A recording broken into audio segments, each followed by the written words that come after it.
फिर दीपक जी फिरोजाबाद। श्री हरिवंश महाराज जी तन मन धन से तो कह देते हैं कि श्री जी हम आपके हैं, हृदय में कुछ और चलता रहता है महाराज जी। ऐसे में ईमानदारी से नहीं हो पाते, ईमानदारी से तन श्री जी को अर्पित नहीं कर पाते, मन अर्पित नहीं कर पाते, धन अर्पित नहीं कर पाते और स्वयं को अर्पित नहीं कर पाते।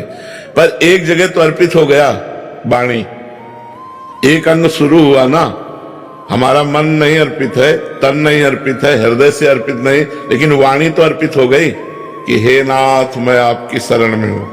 अब यही बार बार चिंतन करोगे तो गले से नीचे उतरेगा तो हृदय में पहुंच जाएगा और हृदय से आने लगेगा प्रभु मैं जैसा हूं आपका हूं, और हृदय से फैल जाएगा शरीर में। अब शरीर से वही चिंतन करते हुए क्रियाएं होंगी जो धर्म युक्त हैं। पाप युक्त क्रियाएं शरणागत से नहीं होती। अगर होती है तो कहीं अभिमान है, कहीं शरणागति में कमी है, कोई भगवान लीला करके उसके अभिमान को नष्ट करना चाहते हैं। नहीं, शरणागत से पाप कर्म नहीं होता। तो गुरु जी जैसे नाम भी चल रहा है और श्री जी से मन तन से बोलते हैं, पर अंदर जो विषय चिंतन चलता है नीचे तो वो वो यही जलन उसे भस्म कर देगी, यही जलन उस विषय चिंतन को भस्म कर देगी। लेकिन लॉन्ग टाइम तक नाम जपना होगा, दीर्घ काल तक, बहुत लंबे समय तक, तब ठीक हो जाएगा। जन्म जन्मांतरों के हमारे हृदय दोष भरे हुए हैं, वो ऐसे 2-4 माला से नहीं जाने वाले। किरण जी श्री हरिवंश महाराज जी आपके चरणों में कोटि कोटि प्रणाम। महाराज जी आपके एवं सत्संग की कृपा प्रसाद से ये ज्ञात हुआ कि अंतःकरण की मलिनता एवं देहाभिमान गलित हुए बिना प्रिया प्रीतम की प्राप्ति संभव नहीं है। ये दोनों ही गुरु चरणों में समर्पित हुए बिना संभव नहीं है। क्या गुरुदेव भगवान देहाभिमान मिटाने के लिए कोई विधान करते हैं अथवा हेतु की कृपा से इससे बलात् गुरुदेव के चरणों में? दोनों कभी कभी देहाभिमान गलित करने के लिए विधान भी करते हैं, जो प्रतिकूल विधान होता है। आसपास से घेर करके अहंकार को चकनाचूर कर देते हैं, और कभी कभी ज्ञान के द्वारा, जैसा अधिकारी देखा, ज्ञान के द्वारा उपदेश देकर अज्ञान का नाश करके देहाभिमान गलित कर देते हैं।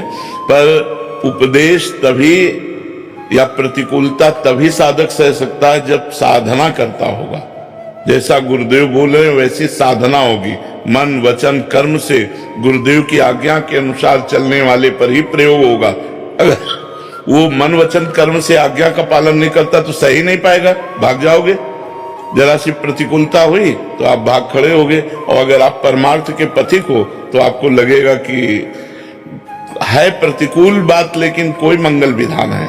आगे चलकर पता चल जाएगा क्या मंगल, क्योंकि अहंकार पर चोट पड़ना बहुत। अब जैसे सभा में खड़े होकर के आपको अपमानित किया और निकल जा, आपको लगेगा गलती कोई नहीं है, मतलब बेमतलब। अब उस समय आपको ये लगना चाहिए कि कोई न कोई अपराध है, कोई न कोई पाप है जिसका मार्जन किया जा रहा है, और निकल कर बाहर खड़े। और कल फिर आ गए बिना बुलाए, क्यों आ गया? महाराज जी ठौर नहीं आपके सिवा। तब समझ में आया कि अब अहंकार गलित हो गया।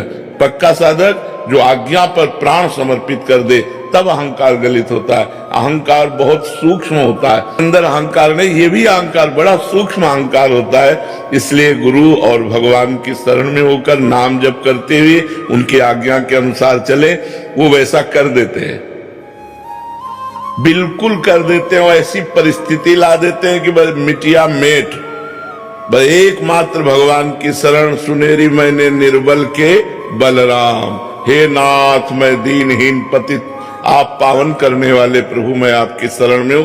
अब अभिमान गलित हो जाएगा। अभिमान ऐसी परिस्थिति ला दी जाती है जब केवल शरणागति, केवल भगवान, तब अभिमान नष्ट होता है या ज्ञान प्रदान करके अभिमान छुड़ाया जाता है। जी महाराज जी के भक्त राधे राधे कमेंट करे।